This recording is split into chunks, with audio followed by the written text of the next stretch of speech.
For the last time in 2015, it's time to find out what you ask the Phoenix.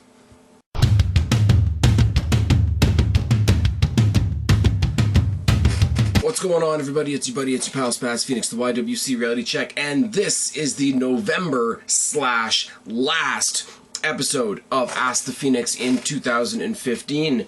I'm sure I'll ramble off something to say thank you to all of you at the end, but if you are watching for the first time, here's the deal. This is Ask the Phoenix. This is my Q&A series. It happens once a month. If you want your questions to be in the next Q&A, you put it down in the comment section of this video before the 25th of any given month. The Q&A gets done at the end of the month, etc., etc., etc. Please subscribe.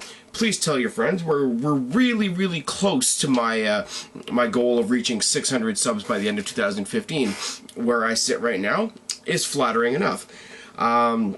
But yeah, as I say, you guys know the drill. All the loyals are in the comment section here tonight. But for any of you that are watching for the first time, for those of you that have been watching for a long time and they're a fan of this series and just haven't, for whatever reason, come up and said a question yet, I always extend the hand out and say, please join the conversation if you want to. If it's the first time you've watched this channel, if it's the first time you've watched this series, I extend that hand out and say, please join the conversation. To the loyals that are here every month, you guys are fucking fantastic. I've said it 100 times. If I stop doing videos entirely, this will be the one series that will keep going because you guys keep it going. So that is great.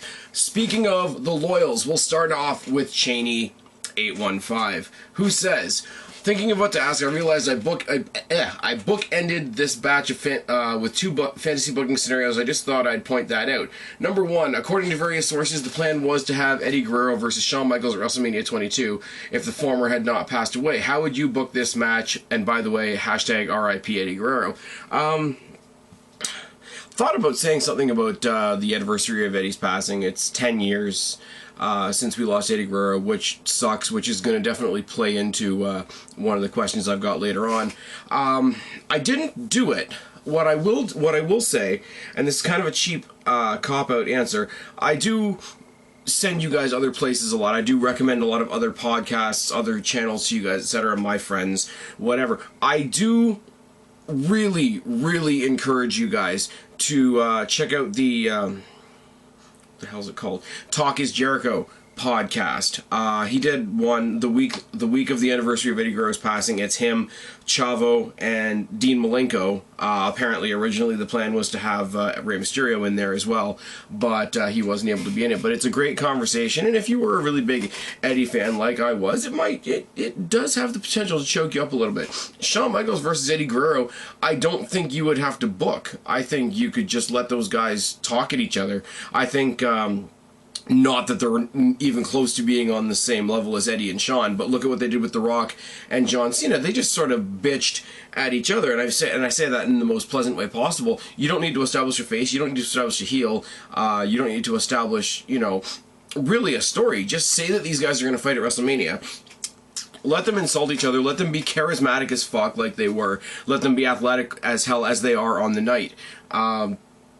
I don't think you would have to, I think it would almost write itself. I think it's one of those scenarios where we do like characters, we do like storytelling and all that sort of thing, but it's like a CM Punk Daniel Bryan situation. You tell people that Daniel Bryan's going to fight CM Punk, the match will sell itself. You put another fantasy match together, say Finn Balor versus Austin Aries. I mean, yeah, they could do a story attached to it, but people aren't really going to care. They're going to care that Austin Aries is going to fight Finn Balor at the next NXT TakeOver, whatever. Would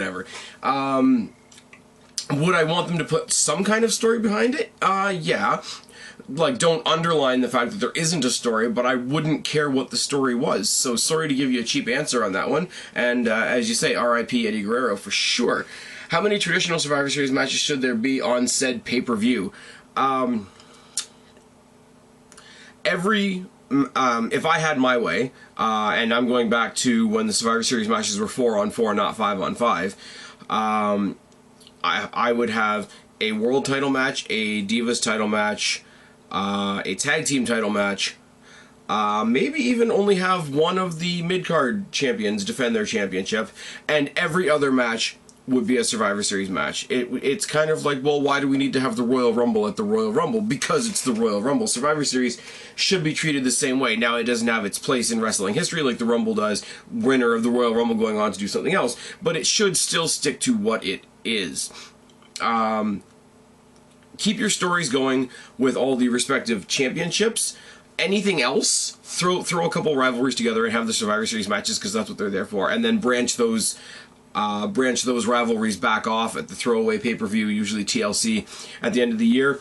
Wrap them up there, get into all your fresh stories at Royal Rumble going into WrestleMania season, is how I would do it personally.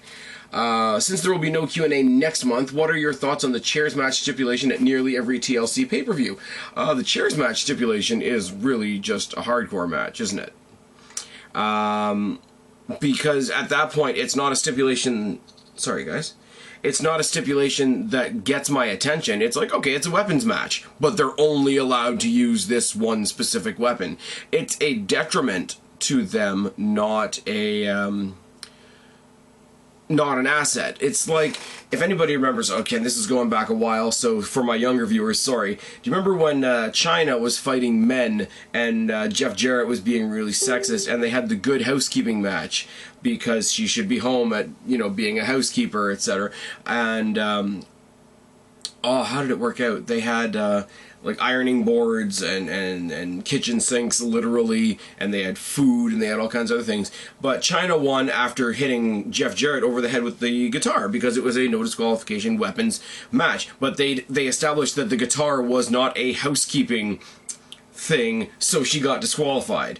The chairs match is the same thing. Now, here's the deal, too. When the original TLC match, the only good TLC matches, really, were created, it was Hardy's, Edge, and Christian and the Dudleys. The Dudleys brought the tables, and the Hardys had already established themselves with ladders. They gave chairs to Christian and Edge so that they would have a weapon. But really, it started with two matches. Chairs matches are pointless because in a tables match, you win by putting your opponent through the table.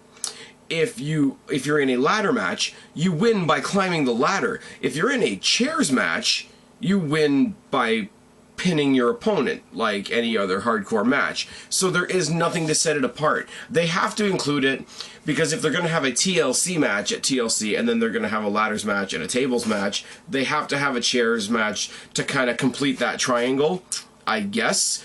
And then they do the stairs thing last year. Oh, I don't even want to think about it. Yeah, they're pointless. I know WWE's booked themselves into a corner. I know why they have to have them, but they are legitimately pointless.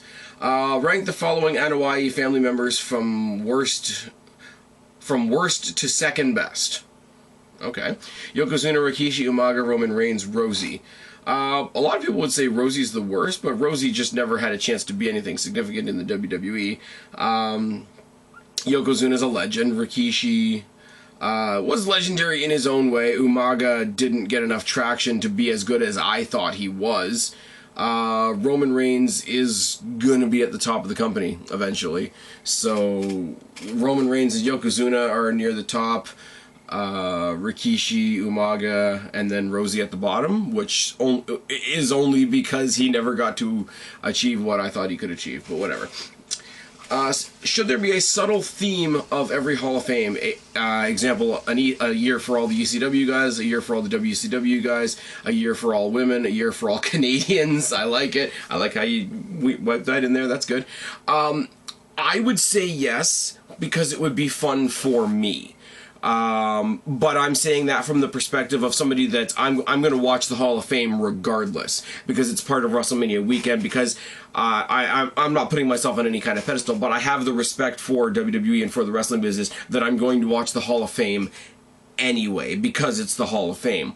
The problem you're going to run into there with the more casual fans is you're going to have a hard time capturing the whole audience. If you got a young audience that never saw ECW, they're not going to care. They're not going to tune in. They're not going to buy a ticket. If you were in the Monday Night Wars strictly a WWF guy and never saw a scrap of WCW just on principle, you're not going to care about a WCW induction. If you're... And I hate to say this because it's 2015 and we shouldn't be like this. If you're one of these fans out there that doesn't think women should be wrestling, or you think women don't belong in the Hall of Fame, or you think women's wrestling shouldn't be in the same category as men's wrestling, or any of that crap, you're probably not going to buy a ticket or tune in to an all-women's thing. And although a lot of, and I do appreciate this being put in there, a lot of wrestling talent does come from Canada, but I don't think you're going to sell the rest of the world on an all-Canadian Hall of Fame show. I don't think. Maybe the rest of the world will prove me wrong. That could be a factor, but I don't think. The thing is, the hardcore fans will watch it anyway.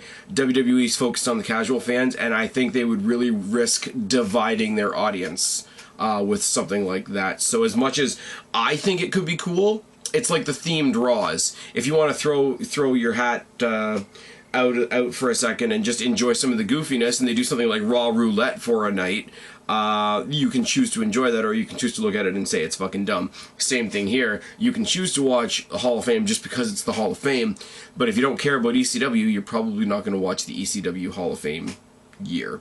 Problem with that being as well is, up until this point, there are people in the Hall of Fame already that were in ECW. There are people already in the Hall of Fame that are from WCW. There are already women in the Hall of Fame. There are already Canadians in the Hall of Fame. I would love to see a year that was all cruiserweights, because the cruiserweights always get overlooked. Always. Always. Unless they're Rey Mysterio and suck a lot of dick. Anyways. Moving on. Thoughts on Seth Rollins relinquishing the WWE title due to Rey Mysterio syndrome?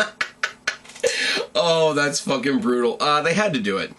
They had to do it because the guy fucking destroyed his leg and he's going to be gone for 6 months. We can't not have a WWE champion for 6 months. And everybody's going to say Brock Lesnar, but we all know Brock Lesnar is an anomaly. It's, I don't really have an opinion of it. It's just what they had to do to keep going. It's one of those, they definitely proved that there's no one person in the WWE that the WWE can't do without. We're seeing that with Cena right now. We're seeing that with how many people are injured or are out for whatever reason right now. All the same old shit guys are out right now. Bryan's out, Cena's out, Orton's out, the Bellas are out. Cesaro is out, Tyson Kidd is out, Rusev just came back. WWE will evolve regardless, and yes, there's some people that they'll worry about more than others. Cena, I'm sure, being on top of the list, but there's no one person that's going to leave and it's going to set the WWE on its heels. They have NXT. They can mass produce a superstar in that wrestler factory if they need to. You want to bring somebody up to be hated, just bring up Baron Corbin or something like that. So yeah, there's not much to say. They made a new champion because the guy that was champion is going to be gone for 6 to 9 months. The earliest he's going to be back is next May, possibly not till next August. They couldn't not have a champion for that long. And I mean, he'll be a babyface when he comes back. Everybody will be waiting to see him. He'll go back. He'll fight he'll fight for his title, and we'll get the edge of your seat excitement of Sheamus versus Seth Rollins. Are you ready for that one, guys? Oh, no. I should have asked this last month. Oh, well, in terms of people always thinking that TNA is dying despite being proved wrong countless times, what horror movie icon would you compare The Company to? Now, initially when I read this, I thought of horror movie icons like the classics, like Freddy Krueger, Michael Myers, Jason Voorhees, because every movie they die and every movie they come back. But the story still stays together. Whereas TNA, I think, is more like The Crow.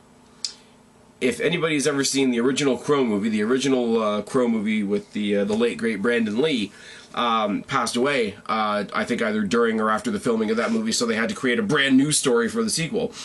So TNA constantly dies and comes back in a new place with new people and new stories, and the only thing that's the same is the name. So if TNA were a horror movie franchise, it would be The Crow.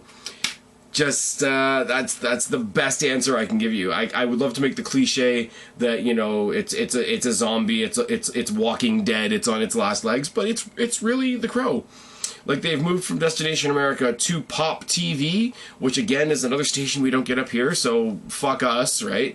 But apparently the this Pop TV thing used to be the TV Guide channel in the States, so twice the audience can get that as could get Destination America, so they could go back up, which will piss off a lot of people that are so YWC elite that bashing TNA is almost as cliche as bashing John Cena or Roman Reigns or Nikki Bella. So they could revive, again, The Crow 5? Just saying. Do you think Paul Heyman should go back to working behind the scenes on SmackDown? Paul Heyman should go back to working behind the scenes in general.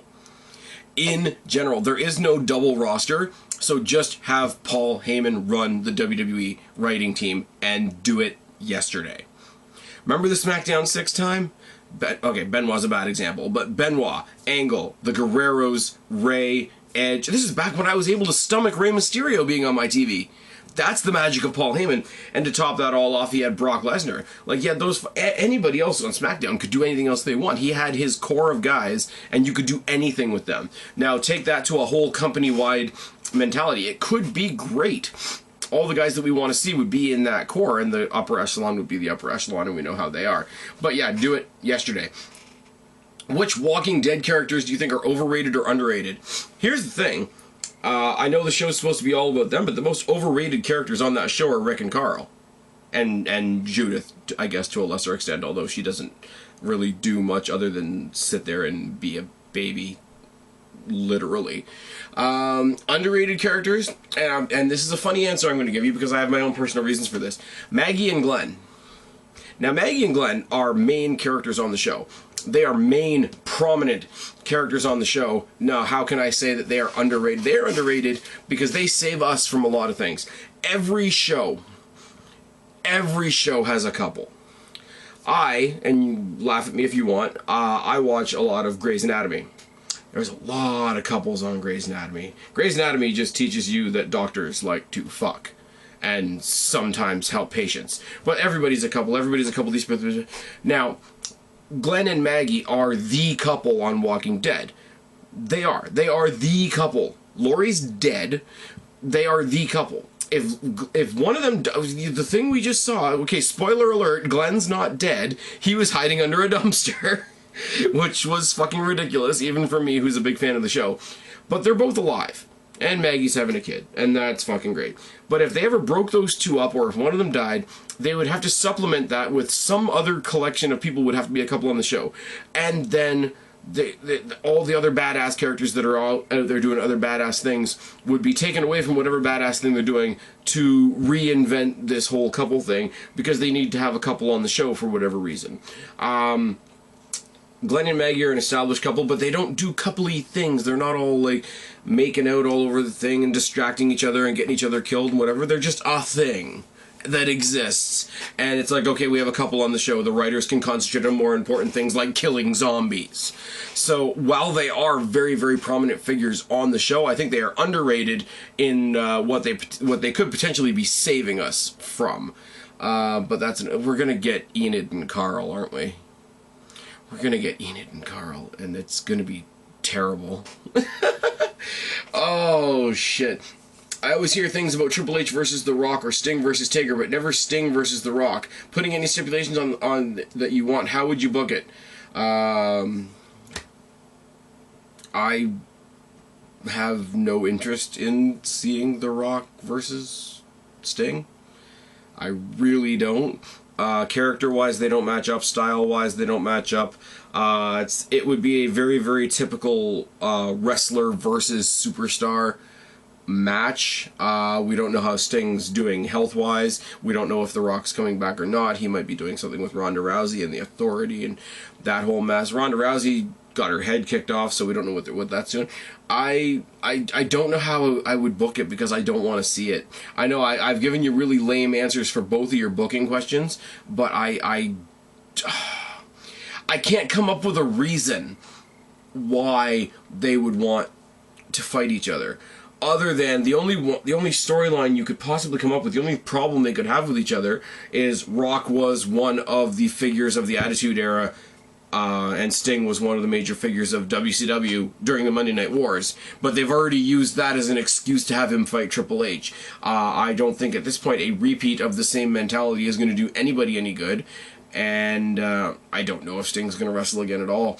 So I don't have an answer for you, man. I'm sorry about that. Thanks for reading, Spaz. Enjoy your vacation. Thank you, Cheney, for being here every month. It's fucking great. The Angry Mark. I'm going to say this right now. The first two questions you've asked, I don't know how to answer them about my everyday life, because it gets into some shades of personal stuff that I'm not going to talk about on YouTube, and that's not an offense to you. It's just some stuff that I'm not going to discuss here. But I will answer them in a wrestling context, and I hope you understand that. When was the last time you cried? I will say Benoit, Guerrero, and to a lesser extent, in a very, very different way, Edge's retirement. But I will say, because, you know, there's a part in our thing where we have to, like, it doesn't matter that we're adults, it doesn't matter that we're kids, it doesn't matter, nothing fucking matters. For sheer fucking disappointment and just, oh, what the fuck are you doing? Victory Road 2011, the whole clusterfuck with Jeff Hardy. As a Hardy fan, from the minute they debuted in WWE till now still, I was honestly, and as I say, somebody will mock me in the comment section for this, I really don't care. I was fucking heartbroken that night. That was a very, very tough pill to swallow. What is your most prized possession? My most prized possession is a shirt, but it's been a long time since it fit me, because I'm not exactly a small guy anymore. It is my jersey from WrestleMania 18 in the Sky Dome in Toronto. Rock versus Hogan, where I paid $100 for a $60 nosebleed seat. Probably, in terms of my life as a wrestling fan, probably the best night of my life. In that context. In the context of me as a wrestling fan. You can't get much better than that. Do you think Dean Ambrose is overrated by the IWC? No. I think everything they say about Ambrose is true. I think they say it more than other people out of frustration with the WWE not stuttering, not helping at all. I think with the fact that the WWE hasn't found anything solid for him to do, people are frustrated with him. So the talents that he has are going to be more highlighted by people in the IWC than other people who have the same talents and have gotten that push, like a Daniel Bryan, for example, although people still find a way to bitch about him. I don't think there's anybody in the IWC giving Dean Ambrose praise he doesn't deserve. I think it might be amplified by their frustration. Dean Ambrose is holding back. You can watch, you can see. I didn't see him in FCW. I didn't see him in, where was he before FCW? CZW, I think is the name of the company. I haven't seen anything from there, but I've heard a lot. I've heard a lot about the Jon Moxley character. I've heard a lot that I would have liked him if I had seen him there. I don't tend to work backwards. You guys know this. But even me not seeing that, I can look at Dean Ambrose and be like, yeah, this guy's holding back. This guy wants to do more. And that's not on him. That's on the creative team.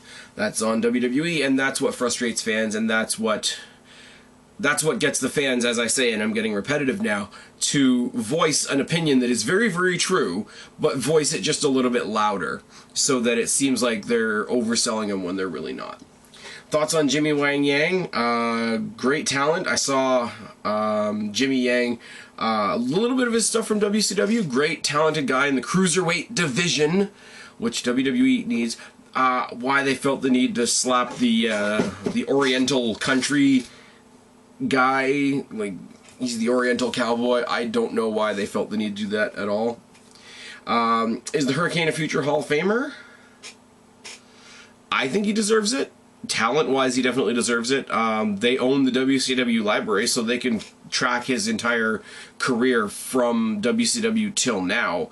The fact that he took on the Hurricane, which on a lot of other people would have been a dud, on a lot of other people would have been a Santino Marella-like flop character, and made it genuinely entertaining. I mean, he did main event Raw against The Rock. That was a thing. He did technically beat The Rock, although it was with Austin's help. But the Hurricane owns a Raw main event victory over The Rock. I just want you to think about that for a second. Very entertaining guy, very talented guy. Again, like most of the cruiserweights, like most of the smaller guys, they don't have a place to flourish. They will not get to show what they can do. Doesn't mean they can't do it. So, yeah. Should Damien Sandow become a manager? Should Bo Dallas become a manager? Damien Sandow, for sure. He's a great talker. He already kind of was a manager for The Miz when he was doing the whole gimmick, mimic thing.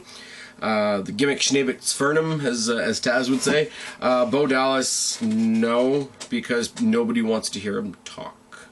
Because New Day is now doing his gimmick better than he did it, so that's the thing. Would you ever like to do a collaboration with me? Sure. I've had a couple people that I've never had a chance to work with yet ask if they can do collaborations with me. Here is the thing on that, and this is what I've said to anybody. This is why people like Connor, Kristen, Guapo, Suave, Heel Steven, recently Matt from Off the Rope Show. This is why the people that do end up doing collabs with me is because they have ridiculous patience and have learned to put up with the fact that my schedule changes on a dime. I don't know what my days are like from day to day. My brother is here, or both of my brothers are here. They're both musicians. They both practice at night, which means I can either not record or record very late, which is a lot of the reasons why a lot of my videos are shot at ridiculous o'clock. I can work early, I can work late. I typically work till 3:30. They could come and tell me at 3:20 that I'm not going home. My weekend plans are a write-off most of the time.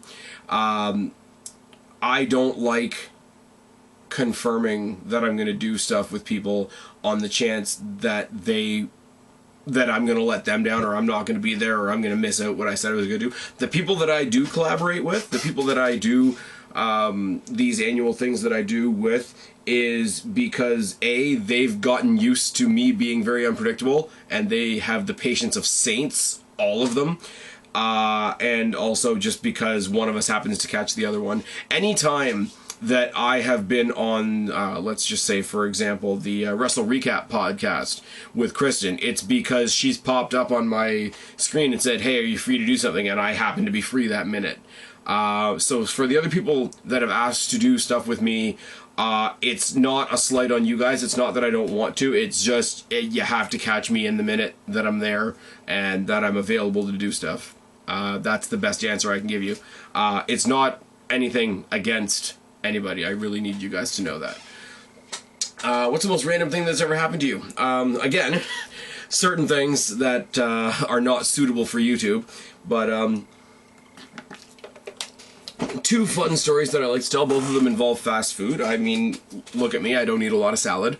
Go down the road from my house, there is a McDonald's, and there's a McDonald's, and it's basically at an intersection of a main road and a not so main road, but it faces out to the main road, and that's where I go to catch my bus. Now, a couple summers ago, I went to McDonald's because I was going to be on a long bus ride. Sat there with my McDonald's at the bus stop. Dad, I'm assuming dad, but like guy with kids in his backseat, convertible, and pulls up to the red light right where my bus stop is. And so here's the car looking at me. McDonald's with the big golden arches is right behind me. The kids look at me, look at the burger that I'm eating, and they start screaming at their dad that they want McDonald's. The dad looks right at me and says, "Thanks, asshole," like I had anything to do with it. That's one. The other one was, anybody familiar with Mississauga or the general area that I live in knows that Square One is probably the biggest mall in Mississauga. Great food court. Used to have a great Burger King. Now it doesn't have such a great Burger King. But when it had a great Burger King, I would, that's where I would drop in as I was doing my shopping, Christmas shopping, hitting up HMV for the latest WrestleMania DVD, etc. I sat there and I was listening to something, listening to my iPhone as I was, texting away or doing something. Listening to something totally harmless. If my memory serves me correctly, I think it was Green Day. And where I was right next to where people lined up to get their food. And there were two little kids. I guess my earphones were on pretty loud and whatever. And they just started, you know, juking and jiving to the beat of whatever I was listening to. Like, they're freaking 9, 10 years old. They hear a beat, they're just doing a little thing. The mother comes up to me and literally says, "I need you to pull your headphones out." And I'm like, okay, what did I do? Did I drop something? Did I trip your kid? What did I do? "I would like to think that I could come out in public with my children and not have to listen to people like you listen to your devil music." And to which I literally looked into my own earphones as if they could see me and thought, it's fucking Green Day. Get over it. Not the funniest stories in the world, but they are kind of random, and there are funny stories that I can tell and not get in too much trouble. Should the WWE hire fake IWC members to talk nothing but good about the WWE and troll the IWC? No. If I'm any indication, I don't work for WWE. Big surprise, I know. I'm not the Lex Man. I don't kiss that much ass. But I'm accused of being way too positive about WWE, and I'm accused of trolling because I enjoy the product. So I think the more voices you put out there to say positive things about the WWE, whether it's by WWE or just by people that have positive opinions, the more positive voices out there, the more that the people that in the YWC that benefit from the negativity hear positive voices, the more they're going to fight back, and the more they're going to shit on the company, the more they're going to shit on the product, and the more that negative opinion is going to be what is heard. It's unfortunate. I wish it wasn't that way, but that's my prediction on that one. Plus, hiring fake IWC members there's no way they could do it convincingly, I don't think. I really, really don't. Because I just don't think they could. That's the bottom line on that one. Angry Mark, thank you. Again, very, very common commenter on all the interactive stuff that I've done on here. Thank you for your contributions, and I do hope that you, sir, have a good rest of the year while I'm on vacation. We got Matt from In the Ropes Show. Matt's got a Q&A coming up on the In the Ropes Show, the ITRS channel. Go check that out. I was on Wrestling Bullshitting with Mitch and Matt a couple weeks ago. We had a lot of fun. Apparently they liked my shitty Triple H impression, which is fantastic. What was the most hardcore match in WrestleMania history other than Mick Foley versus Edge at WrestleMania 22? Ooh. If I want to mark out and be totally unrealistic, I'll say Hardy versus Hardy at 25. But the real answer is TLC 2 at WrestleMania 17. The way they did it, the way they upped the game from all the other tag team ladder matches and everything that came before, the way they sort of set the bar for all the TLCs going forward, the way they had the outside interference from Spike, from Rhino, from Lita, 9-person car crash, and it wasn't. Even though it was a 9-person car crash, it didn't end up being what I call just a pile of people match. Everything had a purpose. They had the great spots. And one of my favorite wrestling spots of all time, the spear scene around the world, Edge spearing Jeff Hardy off the ladder to the mat. Or, sorry, from the ladder to where Jeff Hardy's hanging off the belt to the mat. It's not the greatest thing in the world, but it is one of my personal favorite moments in WrestleMania history, and it's part of what makes that match so great. Not only is it a great thing to see, but you watch it back and you realize the margin for error was like that. TLC 2 at WrestleMania 17. I would actually say other than Mick Foley versus Edge, which is a fantastic match as well. Again, kudos to Lita for her contribution on that. I would say TLC 2 tops it. That's just my opinion. When did you start in the YWC? If you go back to the bottom, look at all my videos, go down to the bottom of the page, you will see the very first video I did on here was a SummerSlam 2010 review. And I was very monotone, and I was on a shitty camera, and I didn't know how to look at the camera. I didn't know how to speak. I speak very monotone. If you watch the video, it looks like I'm having a very tired conversation with somebody over here. And it's really bad. I always encourage, for anybody that thinks one of my videos sucks now, it's kind of a sarcastic, fuck off type thing. But for anybody that thinks my videos suck now, go back to the first video I ever did, Night and Day. I don't I mean, sarcastically, I say I'm the greatest thing in the world, obviously. But in all seriousness, I don't give myself a lot of credit a lot of the time. I'm just another guy on here. But I will give myself credit in that context, that I have come leaps and bounds from what I was doing back then. All I did back then, for the first couple of months on this channel, was pay-per-view reviews, and now pay-per-view reviews are pretty much the only thing I don't do on here, which is a little funny. I just thought of that just now. Feel free, guys, go check out some of my old videos. Some of them are wow. You gotta remember, when I first started on YouTube was when we had the 15-minute time limit too. Can you imagine me now with a 15-minute time limit? It's just not gonna happen. I'd go on Daily Motion or something. Will you be attending WrestleMania 32? Unfortunately, no. But, spoiler, I may be attending NXT TakeOver Brooklyn next September. That's the next big one. I'm going to a WrestleMania house show at the end of December, the hashtag WWE Toronto, part of the Road to WrestleMania tour, I think. That's going to be at the Rico with my sister-in-law. It's going to be a great time. But the next big show that I'm potentially going to, and no reference to the big show, will be TakeOver Brooklyn next year at the Barclays Center. I won't be going to SummerSlam at the Barclays Center, but I will be going to NXT TakeOver Brooklyn with my good friend and former co-host Steffi Sunshine, if all things go according to plan. But that's, I don't know, 2/3 of a year away from now. So, what's the worst WWE film you've ever seen? I tried to avoid the bad ones. I will admit, I like See No Evil. I will admit that I like The Condemned. I will admit, honestly, the Marine and 12 Rounds movies, I don't hate them. I really don't. And I made a point of avoiding the other ones, like The Chaperone, and what was the one where Big Show in a diaper, and fucking, I don't even know. The ones that looked really dumb, I just avoided, because it's like, this is coming from the guys that give me my wrestling. I don't want to think about them like this. Like the action movies, like I say, I'm just looking up at my shelf right now, actually.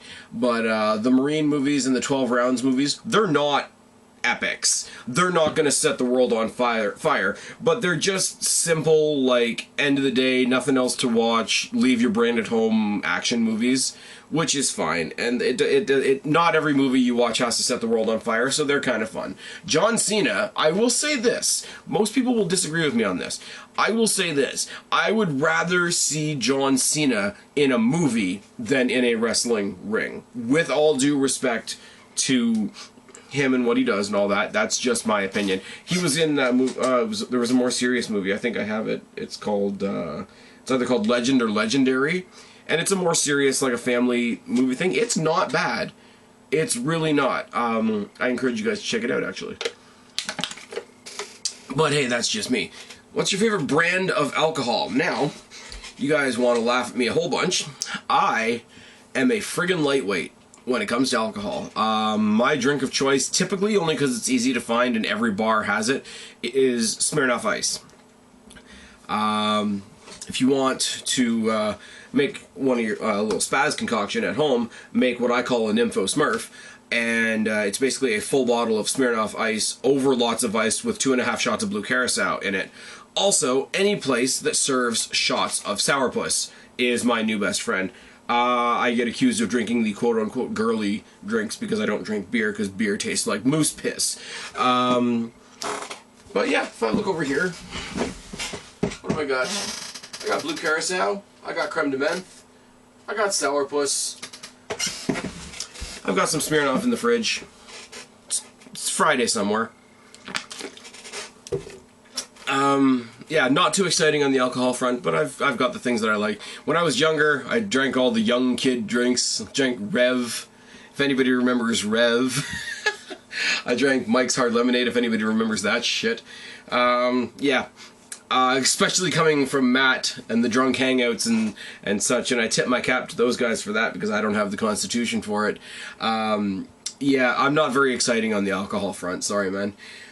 But I do say thank you again for having me on your show. Thank you for taking in my questions for your Q&A, which I think is coming in a couple of days. Thank you for contributing to mine. Hope to get to work with you again next year, man. And thanks for contributing. Have a good year, or have a good rest of this year. The Mizark10 says, and he's been watching my videos, I can tell, since Charlotte has to be so much like her father, how excited are you for 16 Diva title reigns? Shoot me now. Shoot me now. Just shoot me now. How much would WWE have to hate us to book a fatal four-way between El Torito, the Bunny, the Mini Gator, and the Gobbledygooker? Also, who would win? It's pretty easy. Who would win? It would be the Bunny. Because the Gobbledygooker, whoever was the Gobbledygooker, is pretty fucking old now. The other two are midgets, and the Bunny at one point was Justin Gabriel, who is PJ Black, who is, I think, a champion in GFW. So he's clearly got the advantage that he's not an old fart or half a person. So I'm going to go with the Bunny on that one. Thank you for that. Snakebit Goat says, you have the chance to become a wrestler. Who would you like to be trained by? I don't know. Because I don't think the people that I particularly like do things that I would want to do. Like I like Ziggler, for example, but I wouldn't want to take the bumps that he takes. I like Jeff Hardy, but fuck if I'd be a high flyer. I'd probably go with somebody like Kurt Angle or Lance Storm, Bret Hart, maybe. Funny little side story once again, I'm a couple minutes away from Mississauga, like I say. The Santino Marella Martial Arts and Pro Wrestling School is about a 45-minute drive from here. Just saying. Have you ever played the Wrestling Business Simulator for PC? No. And is the roll-up ever a good way to end a match? A roll-up is a good way to end a match if you really want to prove that the person just won by the skin of their teeth, or that they didn't really deserve to win. If you've got a weak babyface and a strong heel, and the heel makes one mistake and the guy's just holding on to the roll-up with all his might, it's like, okay, he scrambled up all the gumption that he could and he pulled out a win. It's that by the skin of his teeth type of thing. Or on the reverse side, if you've got a weak heel and a strong face, and the weak heel had outside interference, their partner hit somebody with a belt or whatever, they just want to get it over quickly before anybody realizes what they've done. The roll-up is the quickest way to do it. Either way, the roll-up should be used to underline the fact that they barely got that win. That's what the roll-up should be used for. And that's it. Guys, that's it for the year. That is it for the year for Ask the Phoenix. 11 Ask the Phoenixes were put up on the shelf, and we've knocked 11 of them out. So, cheers to all you guys.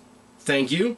To those of you that contribute every month, to those of you that leave me lists of 10 and 20 and 100 questions, thank you. To those of you who come back and bring me like 2 or 3 questions at a time.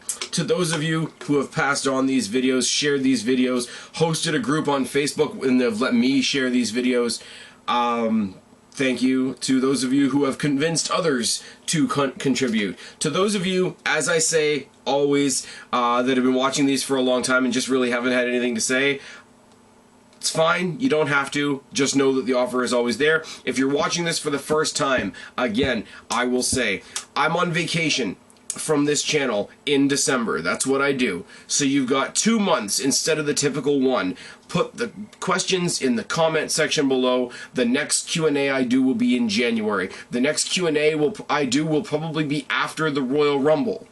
So, you got all the time in the world, guys. Throw me some questions. Let's kick off 2016 right. There will be one more video done this year. It'll be this Monday's Raw review. And that'll be it. This series is great. This series is great. I have the tackle panels that I do that are always a great conversation with a bunch of great people. I have the Raw reviews, and I have my my topical videos that are oh so popular, talking about Naomi and Charlotte and Rey Mysterio and Daniel Bryan. But this has got to be right up there with some of the best things that I do on this channel, in front of this camera, for you guys, by you guys. This is fucking great. So thank you all, and as far as this series goes, we will see you in January. I've been Spaz, your YWC Reality Check. Subscribe up there, talk down there, start a conversation, keep all these conversations going. Don't be a stranger. I'll talk to each and every last one of you next year, but for right now, I'm tagging out. Bye, guys.